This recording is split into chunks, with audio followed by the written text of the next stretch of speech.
Welcome to the second Sports Central Debatable. I'm Austin Zellers here, joined with Clark Schoonover and Evan Byers, and today we're going to have a couple controversial topics going around the sports world, and we're going to let them debate it out. So our three topics today are going to be instant replay in baseball, if that's good or bad for the game since they brought it in. Also, should fans be censored? So at stadiums, should there be rules and regulations and what those rules should be for how fans should behave? And then lastly, should ads be on jerseys and how that would affect the game?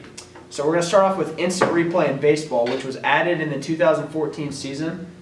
Boys, what do you think effect that's had on the game so far? I think it has been a major improvement, and because really, getting the right call is such an important aspect to any game, but especially baseball. If someone's safe or out, that makes one of the largest differences between winning a game and losing a game. And so I think that introducing the instant replay allows that to be more accurate, a higher percentage of the time, which then in turn leads to a better baseball game.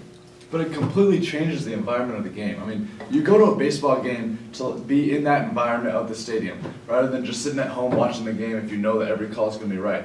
I mean, if an umpire misses a call and the coach storms out and starts arguing with them, that's one of the most fun things to watch. And seeing your coach do that for you, that creates the environment of baseball that's been the same way through all of the past. But if it's a wrong call, that just takes away from the integrity of the game. And to that, I will bring up the point. What about in NFL? Would you say that NFL is a good environment? Because I would. It's a very different environment, and I think baseball is America's pastime because of the special environment that it is. And I mean, the umpires in the MLB are incredibly good. And the few times that they miss a call by whatever small amount that it is, you can bet on the coaches going out there and arguing and creating that fun environment that everybody loves to see. Well, if we look at the NFL, even when there's challenge flags thrown and calls reversed and instant replay on touchdown catches, there's still quite a bit of controversy. People are yelled, people are going crazy waiting for that call. I mean, obviously it's different because it is baseball and it's not quite as fast-paced of a game. But I think that it's just important, and I think that you can still have that, the atmosphere, but you get it right instead of sometimes getting it wrong. A big thing, and I'm kind of on the fence about the topic, but a big thing that I've noticed is, and I know both of you can vouch for this, I think anyone who's been in a Major League Baseball game in the past couple of years can vouch for this, is they review everything. Yeah. And these reviews take forever. And everyone complains about the pace of baseball right now, and all it's doing is slowing the game down. And also these umpires, I mean, like Clark said, they're the best in the world. I didn't know you were debating me on this too. I'm just bringing up some valid points. You got a problem with that? Jeez, get so defensive. And these umpires, I mean, they're the best in the world, and I mean, that's their job. If we're going to just send everything to a replay, we could just have a guy sit in a replay booth and do it from home. So I think there's a lot of things that go into it.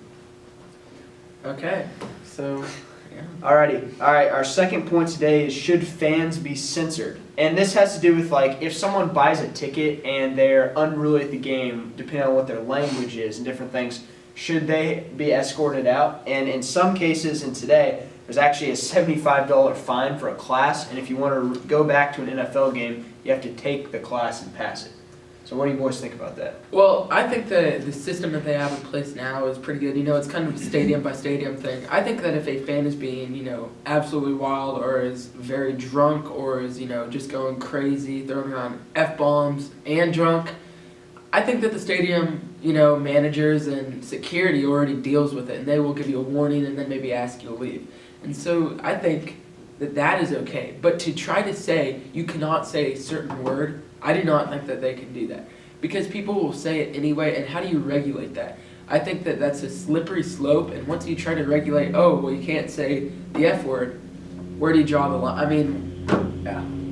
I see what you're saying there. And I mean, it's hard to contain when you have that many people in that environment. I agree, that's hard to contain what every single one of them is going to do. But if we're going to be honest, why do you go to a sporting event if you're just going to get hammered and not even remember the next day just to be out there and being stupid? Yeah, I don't understand why anyone would do that. I have to agree with you. But I agree that it could be hard to regulate, but I don't know. It's a tough debate there to decide where to draw that line. So what is your thoughts on, so you think not putting down like strict guidelines or making it kind of on the edge? I mean, they have to do something. These they can't just. Well, I mean, I think sit back and I think relax. it is a play-by-play decision because, if someone says words can be used in many contexts, is what I'm trying to say. And so, you might just be talking to a friend and say the F word. Does that get you kicked out of the stadium? Where yelling like stomp his throat or something like that won't? I mean, I think it's just a very conditional thing, and I think that the security guard or whoever is, running at the shebang at the stadium, they're the ones that need to make the call. Yeah, and you want it to be that it can be a family environment, and you don't want some like parents with their kids to be there thinking, wow, I never want to come back to the stadium because there's these guys screaming in the F word and stuff. And I mean, that's just not right, and I think that we have to control that. Yeah, and I would agree, but I don't think that you should just put a specific regulation.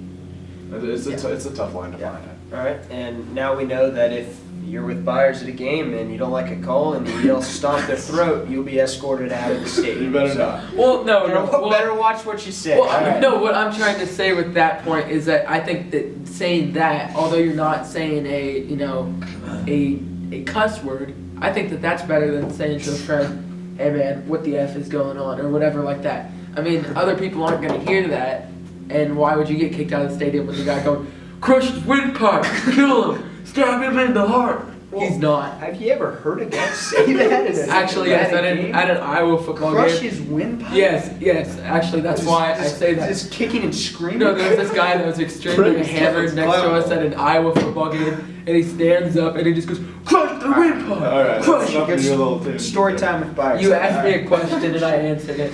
That's All right. right. Last question we have today is, should ads be placed on jerseys? Now, we've seen it in the WNBA and the different soccer leagues, but basketball, football, baseball, what are your thoughts? Clark, you can start if you want. All right. I think that for many teams, this can create revenue that they wouldn't otherwise get. And I don't think you need to go out of proportion here and just put a huge logo on the front like some of the soccer teams do, because, I mean, that seems a little bit ridiculous for sports like football. But I don't understand why bringing in extra revenue could be a bad thing. So, my thought on that is, well, maybe a little logo right here, maybe a little Lucky Charms or something like that, isn't inherently bad. Once again, like I was saying with some of the other issues, it's just such a slippery slope. Where do you draw the line? Because if you're doing it for a little bit of extra revenue, and they say, oh, well, if you make your logo a little bit bigger, you can make more revenue, how do you decide what's too big? I think it would eventually evolve into what we see in the MLS and stuff. And that's why I just think it's not okay to start. And honestly, if you go buy a brand new Golden State jersey or a brand new Royals jersey, do you want to be repping, Brita water filters? No. You want to be repping your Where are team. you getting these brands from, dude? But I just think they're already making so much money, so I feel like if they are going to do ads, it's not going to be huge, because these leagues that we're talking about, like the NFL, the NBA, the MLB, I mean, they're already making so much money. I feel like if they were to do ads, it would be something small. So if they're already making so much money, why do they need to put an ad on? I'm just saying for teams that want the extra revenue, I don't understand why they couldn't.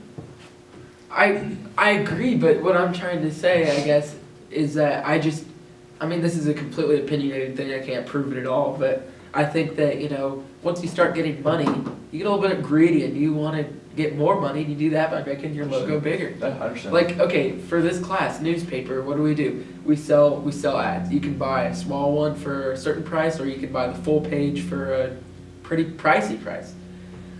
Pricey price. You are so weird. intelligent. An expensive price. And so why would it not be the same in professional sports? Why would a team not accept a crazy amount of number, upwards of hundreds of millions for a big logo right here? It's a good one. Well, as we've learned today, everything's a slippery slope for Byers, so anything you bring at him, it's probably just going to slide right on. You are just All right. against me today, aren't you? Well, we got a little beef on this show, if you haven't noticed. All right, everybody. Thanks for watching. We'll see you next time.